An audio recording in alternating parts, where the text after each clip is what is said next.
dhugaa isin jaa hordoftoota kiyyaanii jechuudha. Wanta sodaataatiin hin godhee fi wanti shakkaa godhe takka abadan bakka naaf hin ta'u jechuudha. Kalisa viidiyoo sanii viidiyoo nam dhageeffattan viidiyoo keessatti illee dubbadheen ture tariitii yuutuubii keenyaa dabsiisuu mala jedhee lukkuu gizee addaan babaasaatiin viidiyoo godhesan jechuudha. Adabbiin irra kaa'ee jira yuutuubiin beeku. Assalamu alaikum warahmatullahi wabarakatuh. Akkam nagaa jirtanii hordoftoota jaallatamoo fi kabajamoo akkam jirtan fayyaa keessanii alaamanni saalamni keessan nagaa isin jedha.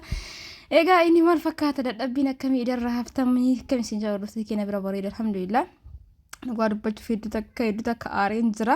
Mee hundaafuu agadhuma viidiyoo kanaatti waliin tura maal taate aarte warri jettanii maal taate warri jettanii illee hangalumaa dhageeffadhaa waan ta'e irraa hubattanii. Egaa viidiyoo immoo laayikii sheer gochuun hadaraa isinitti haa ta'u isin jedha kallattii mangara viidiyootti isin deebisa.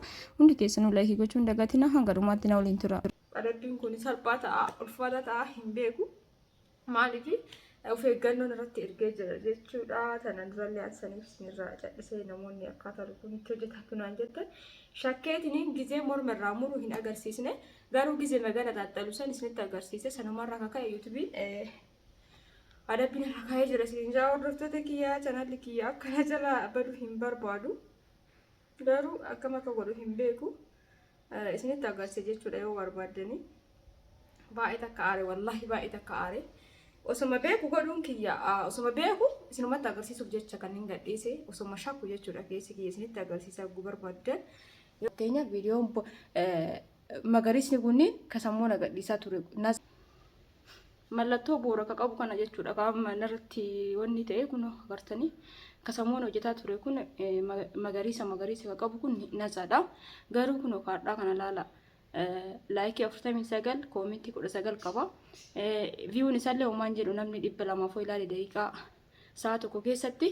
Garuu immoo laal mallattoo buleen kun isa sirriidha. Kadhumarra gadhiise kun garuu laala agartanii as bira. Akkana isin jaa hordoftoota kiyya baay'ee takka aare wallahi osoo beeku akkana akka inni ta'u osoo beeku isinitti agarsiise jedhetu maal gadhiise garuu immoo hedduu takka na aarsee hedduu takka isin jedha. Haqus baadhus tokkuma jechuudha naagalmaa'eera waan ta'eef wanti yuutuubii kun qalbii miti. Yoo ati seeraan jechuudha barnoota isaa hordoftee seeraa heera isaa hordoftee itti dalagde malee yookaan yoo akkuma qalbii itti dalagde malee nama akka hojii kiyyaa jedhee itti dalagaa jira jalqaba gizima banadhullee jechuudha. Itti yaadee baay'ee takka itti dhiphadhee sammuu kiyya biisii itti godhee kan hin banadhe seera isaatiin hordoftee yoo deemte baay'ee takka ulfaataadha. Mee amma kama lukkuu albeen gizee qabdu san bakka bakkatti dhiiga qabdu lukkuuni sanumaaf adabbiin irra kaa'e jechuudha. Ani kan inni aarse immoo osoo beeku isinitti agarsiisa jedhee kan inni wanni natti dhufe jechuudha. Hordoftoota kiyya akkasii hundaafuu viidiyoo san irra deebi'eetiin hin gadhiisuudha. Bakka lukkuu san irraa dhiisee duraayyuu sodaataa gizee gogaa irraa baasuun irraa isinitti agarsiisa jedhee qoybiin adabuu mala jedhee bakka gogaa irraa baasuun san gizee qallu san faayin agarsiisnu jechuudha. Seeraa feera qabu yuutuubiin yoo akkuma qalbii yeroo itti dabarfatu hojjette malee hojiidha jettee akka hojii keetitti hordoftee kan hojjettu taanaan seera isaa eeguu qabdu jechuudha. Fakkeenyaaf amma wanni inni adabbiin irra godhee fi bakka albeen addaan babaasne san agartanii bakka sanitti suni seera isaa keessatti hin eeyyamu jechuudha. Gizee waa gurraatan, gizee waa qaltan, waan yoo gurraatan dhiigni walumaa galatti albeedhaan jechuudha. Sibiilaan waan tokko murtanii gizee dhiigu yoo achirra gadhiistan adabbii namarra kaayaa tarii namarratti illee cufa jechuudha. Gizee baay'istanii gadhiistanii anam osoo beeku kana aarse osoma beeku adabbii sanirra kaaga'e jechuudha. Osoma beeku jechuudha osoo beeku bakka morma irraa murasanii fi bakka gogaa irraa baasan irraa dhiise irraa dhiqee dhiigaayyuu jechuudha. Gizee addaan babaasu san argitan jedheeti yaada viidiyoo jechuudha. Bakka dhiigaa irraa balleessi akka kiyyatti garuu osoma shakkuun godhe. Hundaafuu hiriyaa godhu isin jira akkuma irratti hin cufanneen barbaada. Wanni isaa rakkoo hin qabu, qixaatiin isaa rakkoo hin qabu. Qixaatiin isaa maali isinitti fakkaate yoo mallattoo boora kana godhe wanni masantu viidiyoo masantu maallaqa irraan argadhu jechuudha. Viidiyoo kun osoo kumaatama lallabee maallaqa naa hin herreegu jechuudha. Wanni biraa uumaa miti. Garuu deddeebi'anii gizee hojjetan muluma sirratti cufa jechuudha. Ani tanaan duras gizee wayii akkas godheef gizee lama irratti galmaa'e. Amma kun sadaffaadhaan beeku ancaan sadiin qaba. Viidiyoon kun hadhaan irratti galmaa'ee jechuudha. Gizee sadii walirra isinirra galmaa'ee jenna namatti cufata. Fakkeenyaaf amma hadhaan irratti galmaa'ee taanaan osoo kabiraa wanta badaa hin hojjetin ji'a sadii yoo gahe viidiyoo kana osoo wanta badaa viidiyoo akka inni hin barbaanne kana osoo irratti gadi dhiisin ji'a sadii gaafa gahe kana na jalaa haqa jechuudha. Hin haqa jechuudha galmeen irra galmeesse kana dhiifama akkuma dhiifama naa godhetti yaada. Garuu osoo kana balleesse ji'a sadii osoo hin gahin balleessaa biraa gubbaa yoo dabale gizee sadii akkasitti olirra dabale si jala remove godhe jechuudha. Akkasii mee hundaafuu viidiyoon kun akka gabbuuf akka gadi buune ilaalaa warroonni hanga ammaa ilaalaa jirtan inni viidiyoo kana ilaalamaa jiramoo akkamii ka duraa sunuun ilaalama bar laallamuun ilaalama garuu bu'aa naaf hin qabu immoo hedduu takka kana naaree viidiyoo kana waraabuuf hoo diqqaate wallaahi laazim sa'a sadii ol jechuudha. Maaliif hojii kana hunda qindeessee waraabee irraa mummuree kan diqqeessee kan ariifachiisee daqiiqaa 29 tti deebisee gadhiise jechuudha kaleessa. Garuu guutumaa guutti viidiyoo waraabuuf sa'aatii 3-4 akkasumatti fudhate. Maaliif yeroo lukkuta kaayyuu qalanii yeroo irraa baasanii qulqulleessanitti sa'aatii hedduu namatti fudhata. Itti aansee hojii baay'ee isinitti agarsiisaa ture akkasa itti gisee itti dalagullee isinitti agarsiisaa ture. Kana hunda dhaabadhee viidiyoo waraabee osoo qalbiin tiina shakkitu gadhiisee inni adabbiin irratti fide kana hedduu takka na aarsee sanii fi viidiyoon isinii dhufee amma akkasiin jaa hordoftoota kee hundaafuu rabbi kee yaa godhu iidin akka fakkaate isin bira kennee tollee haa dhugnu isiniin jedha. Egaa inni kuni kan jaalalaa kan milkii nuufaa ta'u isin jecha asumaan immoo na rifachiisee jira. Dhugaa baay'ee takka naaree haa dhugnu. Waaw maashaallah kennee kanallee akkaataa itti dalagamu jechuudha. Guutuu isaa YouTube irratti gadi isin dhiisee jira akkamitti akka dalagamu. Ani akkamitti akka dalagamu osoo hin taane ani akkamitti akka dalagadde YouTube irra seentanii viidiyoo ansamoon hojjedhe ilaaluu dandeettan jechuudha. Saniin booda like share gochuudhaan ni baatanii. Namni subscribe osoo hin godhin jirtan immoo subscribe gootan jechuudha hordoftoota kiyya. Maashaallah iddoo takka mi'aawa. Waan dadhabee fi osoo haasa'u hundaafuu mee viidiyoo kana hundi keessanuu jechuudha. Sababa kanaaf viidiyoo san dhiqoosii gara lukkusan irrumaachi dhiise eega gisee dalaguutu irraa gadi isinii dhiisa. Hundi keessanuu pilis anumaa jedha ilaalaa haga dhumaatti ilaala like share gochuu hin dagatina. Maaliif viidiyoo saniin eegana adabe ifaa jetiisan immoo dhiisuu hin barbaadu akkasisaa ta'e bilbila keessa viidiyicha waan hin naqiniif jecha viidiyoon qaba waan ta'eef bakka lukkuu sana irraa muree bakka kaawwan gadi isinii dhiisa. Hundi keessanuu daqiiqaa 10 yoo isinitti toluu baate bilbila badaan dhiisa pilis hundi keessanuu jechuudha. YouTube'n akka cufamu namni barbaada yoo taatan malee warri laaltan hundummoo laayikii godha yoo diqqaate akka bakka viidiyoo sanii naa bu'u jechuudha hordoftoota kiyyaa. Egaa tanarra hin barbaadu wanna isin nagaafattan keessaa wanni guddaan viidiyoo dhufee tokkoffaa isin hubachiisuu fi waan akka qalmaa waan garaagaraa kana tarii namni akka hiyyaa YouTube dalagullee namni hin beekne yoo jiraate ijoolleen baay'ee jechuudha. Ijoolleen teennaa iimeelii namatti kennanii waan hundaa namatti sirreessaaf maallaqaan jechuudha. Isaan uummata akka wanti itti dhiphatanii hin jiru. Garuu waan hedduu akka itti dhiphadheetiin fide YouTube kana wallaahi laaziin bara binarraa beeku waa hedduu itti ta'ee waa hedduu itti miidhame. Badaaf gaarii itti argee sababa YouTube kanaa jechuudha. Sababa ani YouTube kana banadhee dalagatti seeneen egaa waa hedduu argee waan hin dubbatamneef wanta dubbatamu kan jedhamu wayiitu jira. Hundaafuu rabbi keerii haa godhu. Egaa asin ga'ee buna jalaa akka badu hin barbaadu. Kanaan booda irratti gadi dhiisu jechuudha. Wanni isin nagaafattan nyaatallee gisee dalagu waan gara kanaan wal qabate waan seera YouTube cabsuun walumaa galatti gadi dhiisu. Seerri YouTube kun maal isinitti fakkaate? Amma fakkeenyaaf akka kiyyarratti qophiin irra faayee fi gisee akkanatti albee waa qal'ansan daa'imman hoggaa 18 gadi ilaaluun qabdu waan san ka jedhu irraayi amma wanti ana hojjedhee YouTube irra gadhiisu kun ilaa agan balleessutti hin badu jechuudha. So anillee gaafa hin jirrellee YouTube kana irra jira jechuudha wanni hojjedhu kun. Maaliif anaa gadhiise qofatu balleessuu danda'a. Namni biraa odoonni fedhe godhe balleessuu waan hin dandeenyeef YouTube irra immoo seentanii egaa viidiyoon nama hunda bira ga'a jechuudha. Tarii daa'imman laaluu dandeetti. Daa'imman ilaaltee waan sanii yaaluu dandeetti. Waan jedhu irraa nama waan tokko godhu waan qara qabu waa waraanu waan kana YouTube ni dhoorga jechuudha. Viidiyoon inni ilaalama garuu abbicha hojjetu saniif bu'aan qabu jechuudha gabaabumatti. Wanni inni dhoorgeef immoo uffata qullaa akkasumallee mootu waan amma kan isin jedhe daa'imman ilaaltee yaaluu dandeetti. Waan badaa waan daa'imman ilaaluu hin qabne yoo ta'e si adaaba jechuudha. Akkana isin jedhu namoonni waan badaa hojjetan YouTube irra ni jiran. Isaan garuu wanni guutaniiti. Ulaagaa isaa guutanii waan kana hojjanna jedhanii farramanii waan hunda digalanii akkasitti hojjetan jechuudha. Wanti waan qullaa uumama dalagan akkamitti kun akkana ta'e sun akkamitti ta'uu danda'a jettanii yaada keessa akkasii dhufu ni beeka. Isaanii waliigaltee mallatteessaniiti jalqabummaa YouTube kanarratti wanti ijoollee fi wanti nama guddaa ka jedhu umriidhaan addaan qoodamee jira jechuudha. Amma fakkeenyaaf YouTube daa'immanii anam ilmooti YouTube gisee banee waan isiin ilaallatu isii waraabee gadhiisuu danda'a. Gaafa akkasii gadhiisaa deemee mootu waan isiin bira hin geenye yookaan waan umrii isiitti olii achirratti gadhiise remove godha jechuudha. Akkasin jaarrotatti kiyuu hundaafuu asasitti baay'isee ayyaanni kun akkamiin jedhaa dadhabbii raaftanii akkamiin bira bareeda alhamdulillah kun mana keessa faafaa jedhaa jirra. Isinillee akka zanaa fataa jettan abdiin qaba isin jecha hordoftoota kiyya viidiyoo kana immoo hundi keessan daraasin taata ulaala akkuma dur isinitti agarsiise kun keeloo natti kennee jira. Alhamdulillah diimaa natti hin kennine keeloo natti kenne haganumaa jechuudha. Kanaan booda garuu wanta akkas ilaallatu hin hojjedhu. Kanaa osoma beeku osoma shakku tariiti mata duree garaagaraa waan garaagaraa itti jijjiiree ni ilaala. Gizee tokko mata duree itti jijjiirtee waan keessaa muramu osoo ta'e keessaa mura garuu dheeraadha. Viidiyoon dheeraa waan ta'eef waan muruu hin qabu. Bakka lukkuu sana osoo amma viidiyoo daqiiqaa takka yookaan sakandii 30 ta'e keessaa muruu danda'a googolii keessanii ofii kiyyaa jechuudha. Garuu akkas godhuu danda'u viidiyoon dheeraa waan ta'eef haga sa'aatii kana akkasumatti boora ta'ee jira. Yoo diqqaate haga sa'aatii 24 eegamuun jijjiiruu ni mala yeroo takka kun agartanii mallattoo boora tana jechuudha. Akkan isin jaarrotatti kiyya namoonni meeshaa nagaafataa jirtan akkasumas bitachuuf yaada qabdan ramadaana booda namoota hedduutu ramadaana boodatti jedhee jira. Kanaafuu karaa waasaappiitiin heloo jechuun dhagatiin amma jedhis namoonni barbaadan immoo mana keessan lakkaa'atumaan meetira jechuuf kaariin jechuun tokkoma saniin booda natti ergadhaa isin jaarrotatti kiyya meeshaa mana keessallee faarniicharallee waan kamuu ani isin bituudhaaf qophiidha. Kanaafuu isin karaa waasaappiitiin heloo jechuun dhagatiin har'arraa kaastanii jechuudha. Balballi keenya banaadha. Haadhuun nu kennetollee isiniin jecha yaadachiisa tokkoffaa namoonni chaanaala siimbootu hordoftan hundi keessanuu namoonni osoo subscribe hin godhin ilaalaa jirtan hundi keessanuu jechuudha. Ammuma subscribe gochuudha viidiyoo daawwadhaa of duraafillee ammaafillee kaa subscribe godhaa namni waan hojjetan isin yaadachiisa jechuu barbaadetti walumaan gara viidiyootti deemna turtii gaarii qabaadhaa.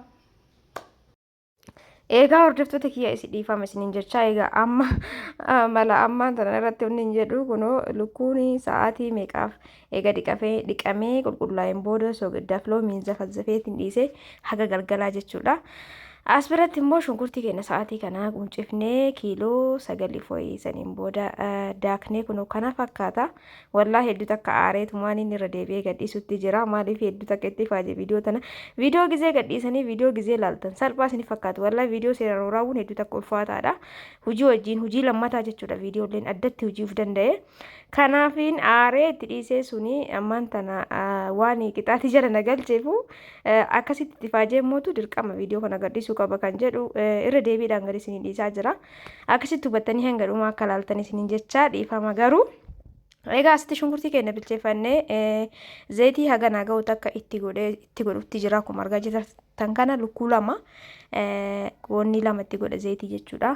Kubbaayyaa lama lukkuu lama waan taateef saniin booda shunkurtii keenya haalaan bilcheeffannaa. Lukkuu hojjetuun egaa salphaadha. Shunkurtii sirriitti qulqullaa'uudha akka nama hin gubne sirriitti sukkuumu. Maaliif akka nama hin gubne jechuudha. Ittoon lukkuu gizee tokko hedduu kan nama gubu jira. Hedduu jechuudha akkas akka hin taane maaltu akkasan fida. Jalqaba sukkuumuu dhabuudha gizee barbareetti godhan qulleetii isaa silaa onni biraa onni nama dhibu hin jiru. Lukkuu teenya dura akkasitti dhiqnee qopheessinee jirra. Amma maaltu nu afaree shunkurtii bilcheeffatuudha. Shunkurtii keenya sirriitti sukkuumnee asirratti viidiyoon akka gabaabbatuu fi dafee addaan muramu noormaalii gizee dalagamu kaa sa'aatii sirriitti namatti fudhata. Ani sa'aatii 2 hanga 3 barbaree ni bilcheessa jechuudha. Osoo foon ittiin galchini sa'aatii 2 hanga 3 garuu maashaallah waan akka nama gubu. Egaa amma fakkeenyaaf akkana barbaree itti gootan booda sa'aatii 2 hanga 3 sa'aatii 2 bilcheessan baay'ee akka bareeda. Ittoon lukkuu immoo waan dafee hin dhumneef timaatima ittiin galchineeni. Garuu wallaahi hoxii timaatima malee hojjetuun baay'ee natti hin tolu. Lukkuu yoo ta'e fakkeenyaaf hadha yoo haga boruu yoo hin dhumin harka gafeetti firiijii keessa keettullee yoo timaatima itti galchan dhiqqoo isii qaanan isaa ni ta'a. Asitti immoo qullubbii adiif zinjibila akkanatti humee jira. Soogidallee asumatti godha jechuudha. Qullubbii fi zinjibila kanatti addaan qoodee walakkaa isaa ammatti itti godha. Walakkaa isaa boodatti itti godha. Maashaallah egaa qoraan kun akka jiruun jala dhumee jira. Egaa bilchaateen booda kana kan isinitti agarsiisaa jiru jechuudha. Jalqaba argitanii gidduun irraa muree egaa bilchaateen booda kun kana fakkaata suugoon kenna. Egaa kana bilcheesseen booda kun guyyaadha beeka. Kanaafi halkan itti godha inni bariisaa inni boru jedha. Viidiyoon kun kadhiin gad duraabame kaleessa gadhiisuuf yaada qaba ture neetworkii na didee hadha gabbu'ee sanitti immoo kun seeraan ala ta'ee saniif irra deebi'ee gadhiisutti jira. Egaa suugoo kenna kana bilcheeffadhee bakka reedi godheen booda qullubbii kanatti godhee qullubbii zinjibila soogiddaa saniin booda maal godha itti qadaadee dhiisa jechuudha. Maaliif galgalatti sa'a 6 halkan keessa sa'a 6 akkasitti wanni itti goona. Fakkeenyaaf kun lammaffoo galgala jechuudha. Ayyaanni harbaa kalee ture lammaffoo galgala akkanatti sirriitti eega gooneen booda itti qadaadadhee gara hojii biraa deeme jechuudha. Maaliif halkan ka'eetumaan wanni bichaa itti godha foon bichaa qulleetii kee dura eega bilcheeffadhee qopheeffadhee maaliif guyyaa iidaa san hojiin takka hin jiru jechuudha. Gaafa salaattanii deebisanii buna danfistanii keessummaa hojii galtanii nama keessummeessuudha. Tarii nama hojiillee galtan walumaa galatti guyyaa san waan hojjedhu jechuu barbaadeeti. Kunoo lukkuu keenya kan dhannee qulqulleessinee jirra. Lukkuu gizee dhixxanii jettan sa'a takkaaf lamallee taatu soogiddaaf loomiin zafazafanii akkana yoo dhiisan maashaallah hedduu takka qulqulleessiti. Adii godha jechuudha. Foon sirriitti qulqulleessa loomiin akka asidii ta'anii beektanii. Egaas booda foon keenyatti itti galchina jechuudha. Qulleetii keenyatti lukkuu lama isiniin jedheetiin jira. Maashaallah tabaarakallaa hedduu takka namatti tola ture qophiin iidaa mee maal fa'aa yaadattanii gaafa inni boru jedhanu kana ayyaanni kamuu haa ta'u iida ta'ee arafaa ta'ee jechuudha. Maal yaadattanii hundi keessanuu koomentii na barreessa. Dhugaa dubbachuuf ayyaanni boru gaafa jedhan bakka halkan san waan dalagamu ni yaadadha jechuun halkan san namni hunduu hin rafuu bakka hojjetaa. Dikkaa guddalleen hin rafuu ijoolleen uffata lakkaatti uffata bitamee haga lafti bariitu jechuudha. Haga lafti bariitu ni muddamanii kudhan ol fuudhanii ni ilaalanii nutillee akkas turre kaagizee daa'ima haga lafti bariitu mataa dura fa'aa kaa'annee rafna turre uffata. Egaa akkasiin caa hordoftoota kiyyaa kunoo kana fakkaata eegetti godhee diqqoo tureen booda kunoo bilchaatee kana fakkaata isiniin jedha. Akkuma argaa jirtan kana. Eegana kana bilchaateen booda wanti itti goonu hawana baay'ee miti. Lukkuu jechuudha qimamimatu mi'eessitumatu itti godhama. Mi'eessituun sirriitti barbaachisa. Eegana kana bilchaatee daqiiqaa 5 takkafteen booda mi'eessituu itti godhadha. Mi'eessituu waxii yookaan ittoo jechuudha. Viidiyoo kalee keessatti mi'eessituu sanillee isinitti agarsiisee jira. Namoonni itti agarsiis jettan kunoo amma kalee irraan bifadhe kana dhumarratti godha irraa buusuuf oodiqoo naafu walakkaa isaa dursa itti godhee jira. Kanallee beekaatuma dhumarratti godha jechuudha. Ni urgaa hedduu takka. Eegas booda mi'eessituu itti godha daqiiqaa 5 irraa baasuuf hafu. Bilchaatu isaa immoo fufuunee ilaallee yoo lafarraa foononni ta'uuf deddeemee irraa bahuuf deddeeman akkasumas natti hin tolu foonillee ta'e lukkullee sirriitti yoo bilchaate malee natti hin tolu ittooni. Eegas booda irraa fuunee gara hojii biraatti dabarraa isiniin caa hordoftoota kiyyaa. Viidiyoo kana akkuma dura isinii himetti jalqabarraa hanga dhumaa ilaala laayikiinaaf godha hundi keessanuu itti aansinee ittoon keenya kana gaheen booda hanqaaquu keenya ni affeellaa isiniin jaa hordoftoota kiyyaa. Egaa hanqaaquun keenya affeelamee gaheen booda kunoo sa'aatii xiqqoo haftisanitti daqiiqaa jechuun daqiiqaa 5 haftisanitti kunoo ittoo keenyatti qimamii godhannaa yookaan mi'eessituu qimamii kana keessa qimamii hedduutu jira. Qimamii gosa jaamamee qaba akka takkatti katumame. Tanaan durallee isinitti agarsiisee ture yoo barbaadan of durallee inshaallah gizee mana kiyya qopheeffadhu isinitti agarsiisa. Qimamii ittoo diimaa kaallichaa warri barbaadan namni baay'een yeroo wayii irdillee nutti agarsiisnaan jettanii turtan garuu natti hin tolle maaliif waan tokko osoo mana jiru amma osoo qimamiin kun jiru osoo nutti agarsiistanii koomentii baay'eellee barreessitanii waan tokko balleessuu hin barbaadu gizee mana kiyyaa isinii qopheessuusaan isinitti agarsiisaa ka jedhurraayi. Kunoo foon akkana bilchaatee irraa buutti jira lafee caafa irratti galeera kanaaf amma maal goonare jala dhaamsina ibidda ammarra ittiin godhu jechuudha. Dhadhaa yoo diqqoo itti godha. Dhadhaa tareetii gizee baasanii kidaanii keessatti illee itti godha namni gariin. Ani garuu eeguma irraa fuudhuuf baqqaa geessee ibiddi jala dhaamee jedhe itti godhee suuta asumarratti fixatee tasgabbaa jechuudha. Ibiddi irrallee hin buusu maaliif furdata deema jechuudha. Suugoon kun yoo akkanumatti isirra dhiise kanaaf asumarratti dhiisa. Egaa diqqootti qadaadeen booda dhadhaa kee irra buufadha jechuudha. Gara dhumaa geennee jirra. Viidiyoon keenya hordoftoota kiyyaa viidiyoo kiyya hundi keessanuu laayikii sheer gochuu hin dagatiin asumaan immoo si yaadachiisa. Namoonni hanga ammaa chaanaala kiyya sabskiraayibiin godhin sabskiraayib gochuudhaan na hordofaa isinii jedha wantoota garaagaraa asirratti gadi isinii dhiisa. Kanaaf hundi keessanuu hiriyoota keessanitti nama beektanitti sheerii godhaa nama beektan mararrattu akkasumallee immoo utuu gaafii illee qabaattan gaafadhaa kunoo dhadhaa itti godhee jira hin guddisu diqqooma itti godha.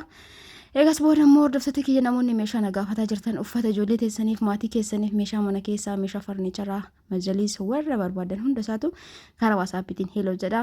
Lakkoofsi kiyya duwwaa 9 duwwaa 121 duwwaa 673 karaa waasaappiitiin heeloo jettanii na argachuu dandeettanii namni qophii taatan isin jedha. Wanta hojjetamus ta'e wanta bitamu haala bareedaa ta'een isinii bitee kan gara maatii keessan isinii ergu ta'a.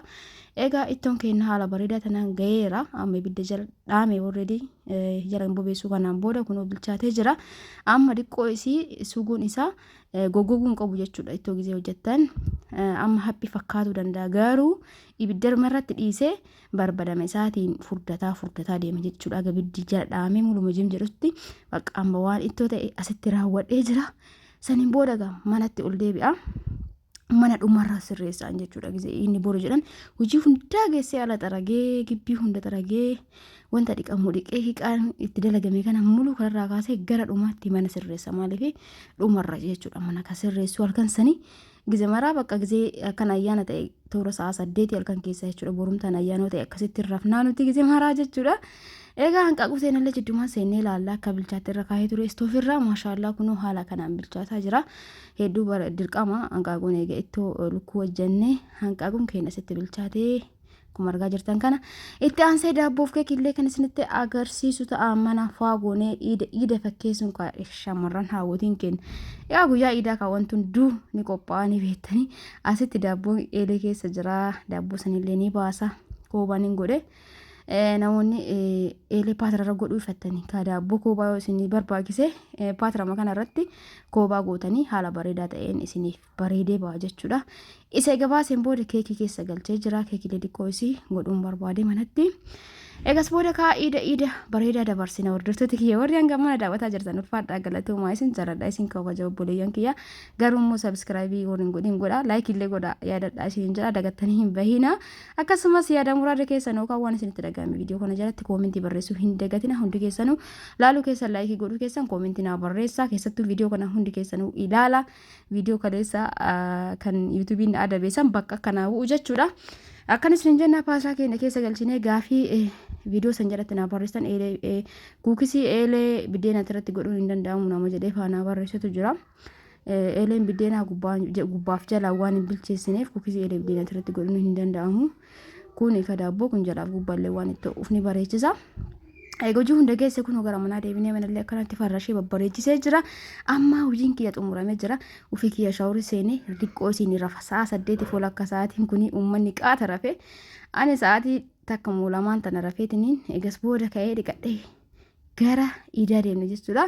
Waan ijoollee waan dhiqataa ijoollee waan kassansan abbatu irraa dhiqaa maashaallah tabaarakallaa isaan rafaniiranii amma anam hojii kiyya geeffadheera waan ta'eef kanaan booda hojii hojjedhu hin jiru inshaallah akkasii yoo natti tole viidiyoo iidallee isinii waraaba jedhee ture natti hin tolle akkasitti akka hubatan abdiin qabaa kun maashaallah keekilleen kana fakkaata kun immoo halluu vaaniilaa itti dabalee keekii baay'ee takka bareeda ta'ee fi mi'aawaa ta'ellee dalagnee jirraa waa hunda akkana qopheessinee maashaallah xunxoo kana keessallee aannan illee maashaallah kama bittaa san bitee hedduu takka bareedatti ititee daabbolleen kana fakkaata aannan qicee isinitti agarsiisa jedhee natti hin tolle harka tokkoon waraabaa jira waan ta'eef namni immoo rafee jira namni waraabuu hin jiru.